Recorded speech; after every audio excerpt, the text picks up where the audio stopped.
I'm Sarah, just a regular woman who's seen her share of life's ups and downs. For 24 long years, I've been the backbone of a family that didn't always see or appreciate my worth. My husband, Richard, has a bit of fame as a TV presenter on a channel that's barely hanging on to its viewers. Then there's my daughter, Emily, who at 18 thinks she's got the world figured out, and my son, Mark, who moved out to start his own life at 23.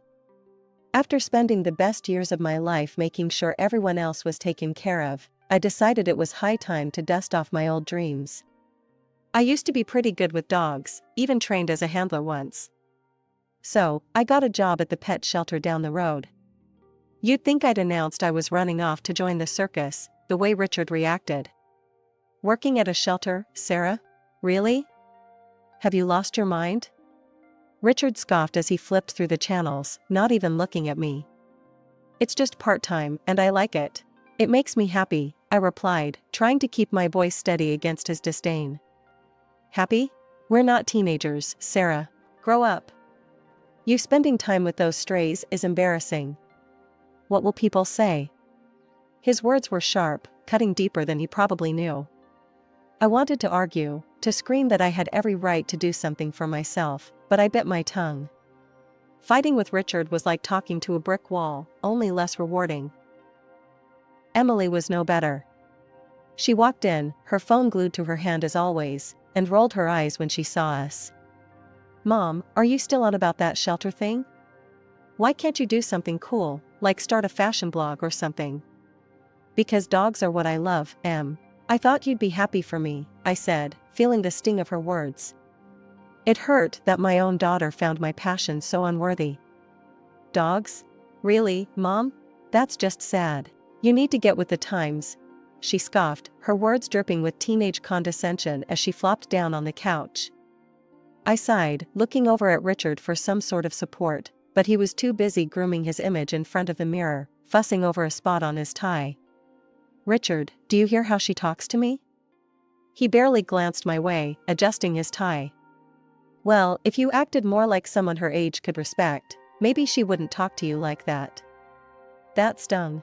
It really did. The dismissal from both of them was a cold reminder of what my life had become.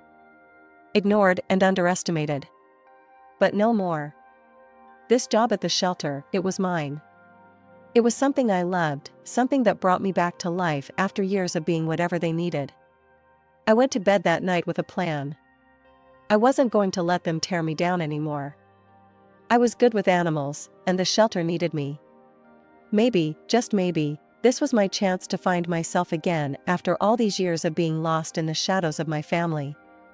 Richard always had a thing about appearances, his clothes pristine, his hair just so, every aspect of his public persona polished to a sheen. I'd spent the better part of our marriage ensuring his suits were lint-free, the creases sharp enough to cut glass. Image is everything in my line of work, Sarah. You know that, he'd remind me constantly, as if I could forget. Lately, though, something in me had started to slip. I was forgetting things, simple things, like the exact way he liked his coffee or the time of his next broadcast. You're not getting any younger, he'd joke, but the barb was always there, hidden under his chuckle. This particular evening, tension hung over dinner like a storm cloud. Emily, ever the echo of her father, was busy texting under the table, barely touching her food. I served Richard his coffee, my hands shaky from the day's stress. Sarah, where's the cardamom? Didn't I ask for it? Can't you do one thing right? His voice was sharp, each word a needle prick to my already deflating spirit. I thought I added it. Let me fix that, I muttered, fumbling through the spice cabinet while he tapped his foot impatiently. Watching me, Richard let out a heavy sigh. It's like you're not even here anymore. You're just so scattered.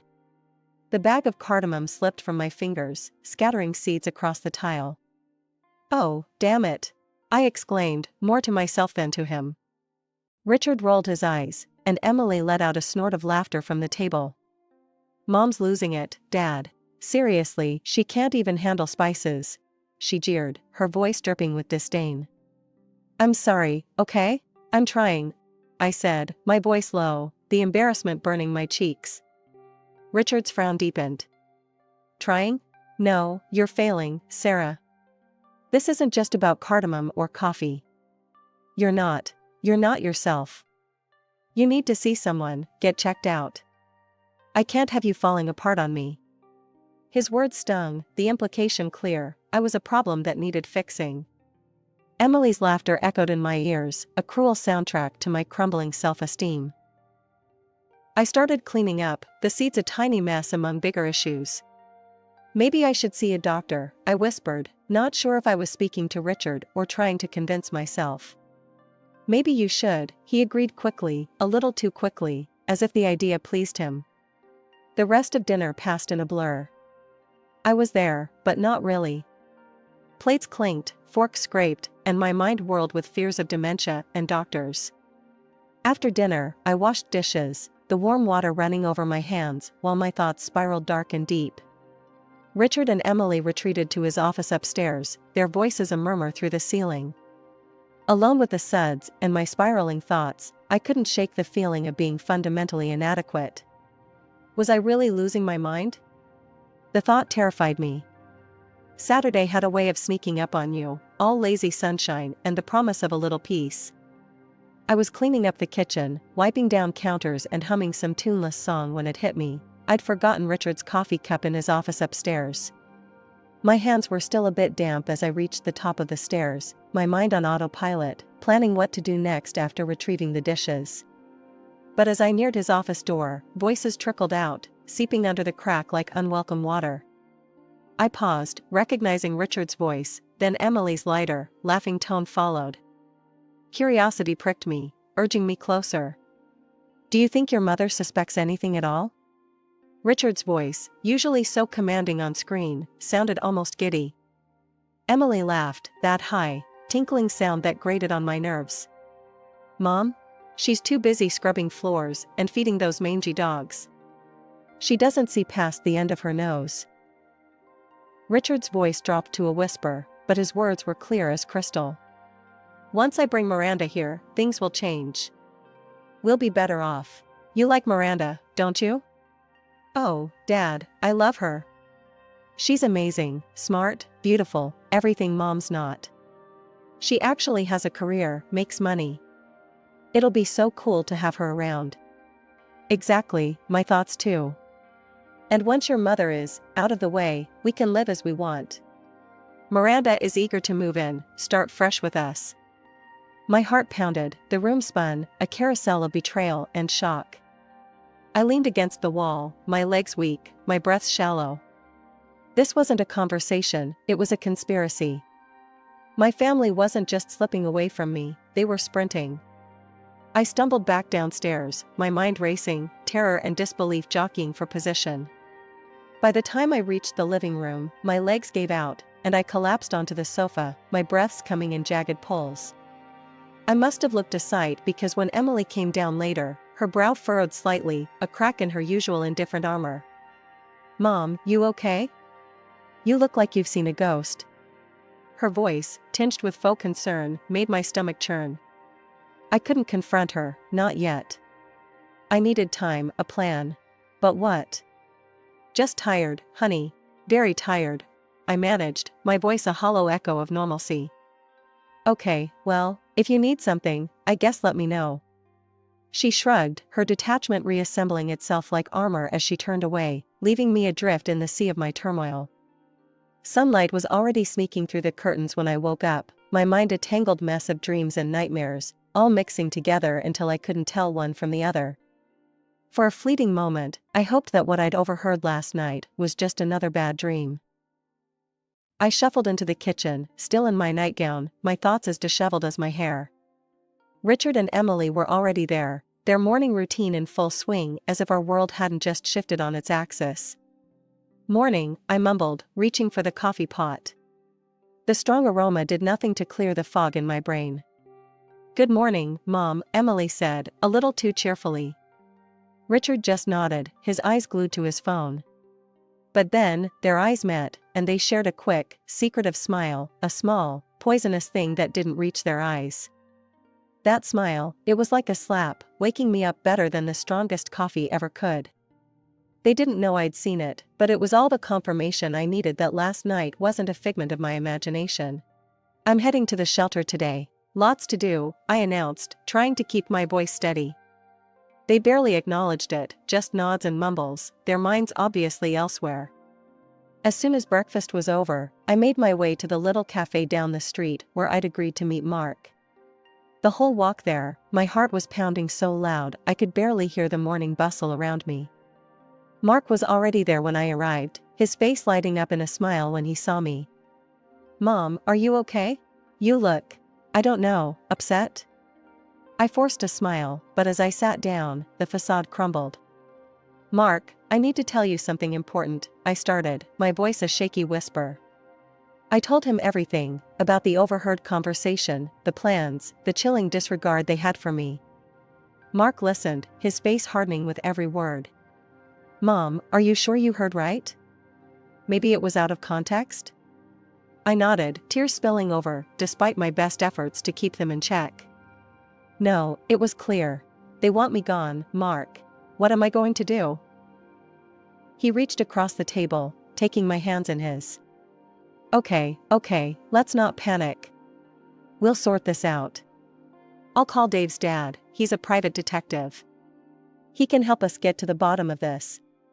True to his word, Mark pulled out his phone and dialed right there, explaining the situation in low, urgent tones. Within minutes, he'd arranged for us to meet the detective. We went to the detective's office, a cramped little space filled with files and the faint smell of old coffee. The detective, a grizzled man with sharp eyes, listened to my story without interrupting. When I finished, he leaned back, steepling his fingers. "This is serious, Mrs. Thompson.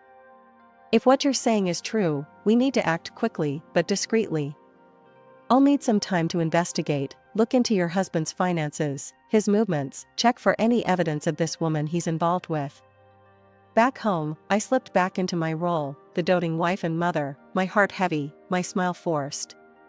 Richard and Emily were none the wiser, caught up in their own secretive world. Every look, every whisper between them felt like a knife twisting deeper, but I bore it silently, waiting for the day I could confront them with the truth, armed with more than just my broken heart. When the call came from the detective, my heart was pounding so hard I could barely hold the phone steady.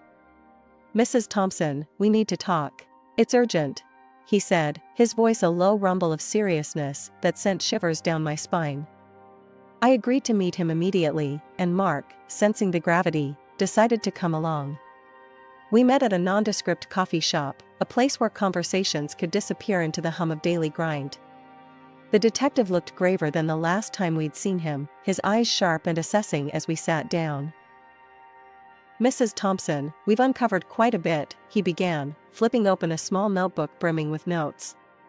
"Your husband's psychologist, if we can even call her that without spitting, is more than just a therapist. She's his lover, and they've been seeing each other for over a year."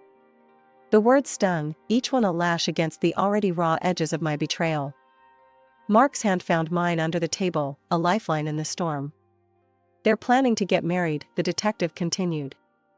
"And they don't plan on leaving you with much." How could he do this?" I whispered, my voice barely a thread of sound. "That's not even the worst part," the detective said grimly. "They've been drugging you. The lady friend suggested it, to make you appear unstable. They're using a powerful sedative, adding it to your tea. This would explain any memory lapses or confusion you've experienced recently." A cold dread settled over me, a fog so dense it threatened to choke. My own home, my sanctuary had become a trap. "The plan is to have you declared mentally unfit. They've even roped in some crooked doctors who would testify to your instability for a price," he added, his voice a blend of anger and pity. I felt sick, the coffee shop spinning around me. "My daughter, does she know about this?" "Yes, she's involved." His confirmation was a bullet, straight through whatever shred of hope I had left that Emily was still my little girl. We left the meeting with a plan simmering between us. At home, Richard greeted me with a cup of my favorite tea, his smile too sweet, too venomous. I took the cup with a trembling hand, my heart pounding against my chest like it wanted out. "Here, love, I made it just how you like it," Richard said, watching me with eyes I no longer recognized. "Thank you," I murmured, my voice a mask of normalcy over the scream inside. I waited for him to turn back to his newspaper, then I quietly poured the tea into the plant next to my chair, watching the liquid disappear into the soil. For the next several weeks, I played the part of the forgetful wife perfectly. I'd misplace keys, forget names, stumble over words. Richard and Emily watched with poorly veiled triumph, not knowing that with each act, I was silently sealing their fate. Richard's birthday was looming like a storm on the horizon. He had taken it upon himself to organize a lavish party, claiming it was because he couldn't trust me, the woman who couldn't remember the simplest things. "You're staying at home, Sarah," he had said with a patronizing tone that morning. "It's for the best, you know, with your condition." I nodded, a meek, submissive smile plastered on my face, while rage and resolve warred within me. "Of course, Richard. I wouldn't want to ruin your big day." As soon as the door shut behind Richard and Emily, my act dropped. I was on the phone with Mark within seconds. "It's time," I said, my voice a mix of nerves and determination. "I'm on my way, Mom. We'll show them," he replied, his tone as steely as mine felt. Dressed inconspicuously, we drove to the venue. The restaurant was buzzing with Richard's colleagues, friends, and even his well-groomed mistress, all gathered to celebrate. We slipped in unnoticed, taking cover behind a large pillar, just as Richard grabbed the microphone. "Ladies and gentlemen, thank you for joining me on this special day," he began, his voice dripping with faux humility. "Sadly, Sarah couldn't make it tonight. She's not been herself lately," he sighed, the crowd murmuring their sympathy. But, on a brighter note, his smile widened. "I've just been offered my own evening show on a major channel. It's a dream come true." The room erupted in applause, people clinking glasses as Richard basked in the adulation. That was our cue. I felt Mark's hand on my shoulder, squeezing gently. We moved toward the stage, my heart thumping in my chest like a drum. Just as the applause died down, we stepped into the light. Richard's face went from joyous to ashen in seconds, his eyes wide with shock. Mark didn't hesitate, he strode up and smoothly took the microphone from Richard's hand. "If I could have your attention, please," he announced. The room fell silent, all eyes on us. "I have a special gift for my father and his beloved," Mark continued, his voice calm but loud. A projector whirred to life behind us, and images flooded the screen, photos of Richard and his mistress, their intimacy undeniable. Whispers crescendoed into gasps as video clips rolled, their cozy dinners, their sneaky exits from her apartment.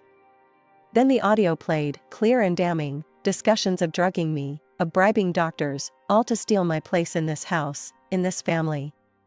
Richard and his mistress exchanged desperate looks, trapped by their own deceit.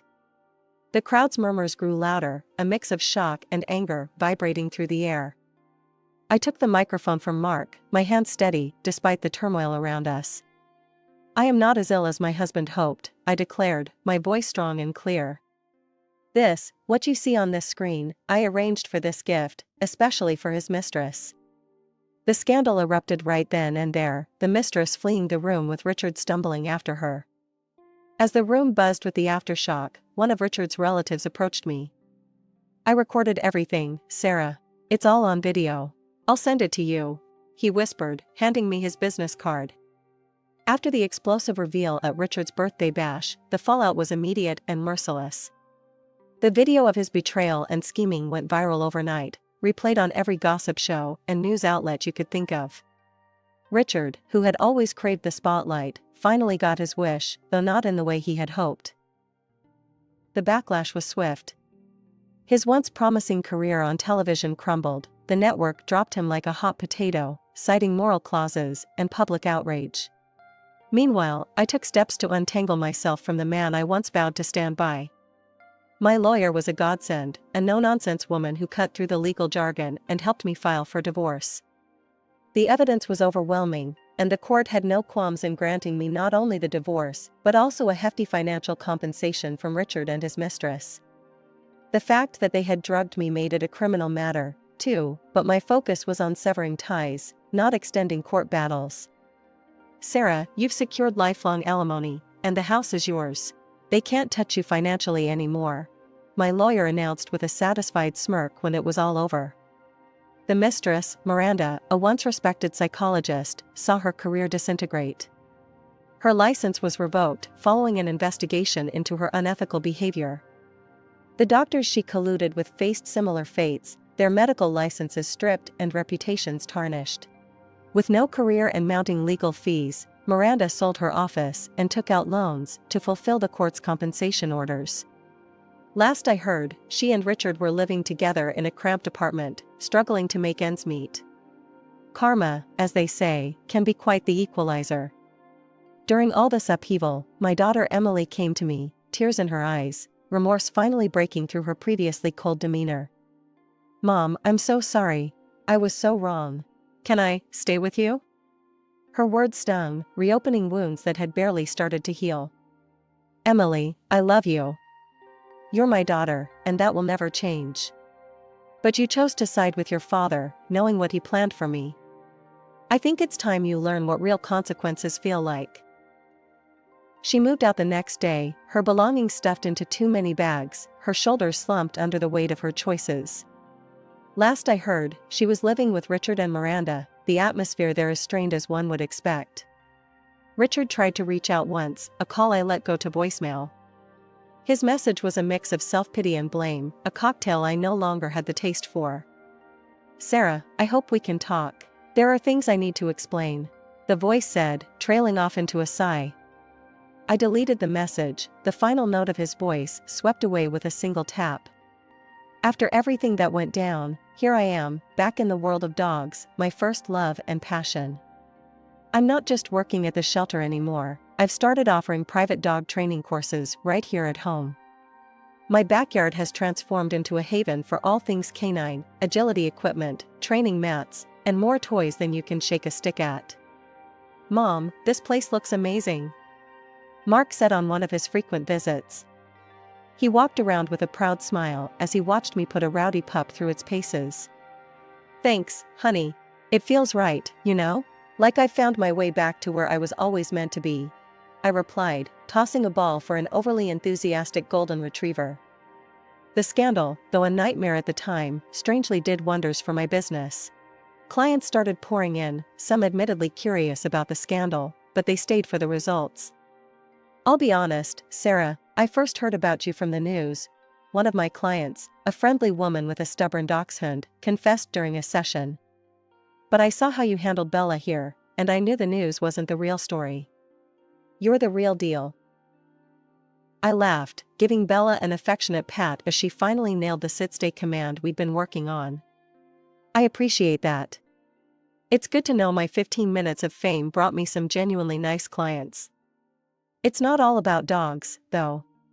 Mark comes around a lot, helping me with the heavier tasks around the yard, his company a constant reminder of how much good there still is in my life. "Mom, you ever think about how things turned out? You know, after everything?" Mark asked one afternoon as we sat on the porch, watching the sun dip below the horizon. "All the time," I admitted, sipping my tea. "It was tough, really tough. But look at this, I'm happy, Mark. Really happy. I wouldn't change a thing." He nodded, a knowing grin spreading across his face. "I'm proud of you, Mom. You turned a mess into a message." And he's right. I did. I get to spend my days doing what I love, surrounded by wagging tails and wet noses. The peace and contentment that fills my days now is something I used to dream about during those dark times. "Hey, Mom, think you'll ever forgive him?" "Dad, I mean?" Mark asked one evening, the question hanging in the air like smoke. I thought about it, really thought about it. I've moved on, but forgive? Not. And that's okay. I've learned that some things you just have to let be. That's the truth of it. I found strength I never knew I had, and a resilience that's seen me through the worst of storms. The days are long, filled with barks and laughs, and as I close the gate each evening, I look up at the stars, grateful for the quiet ending to another day filled with life.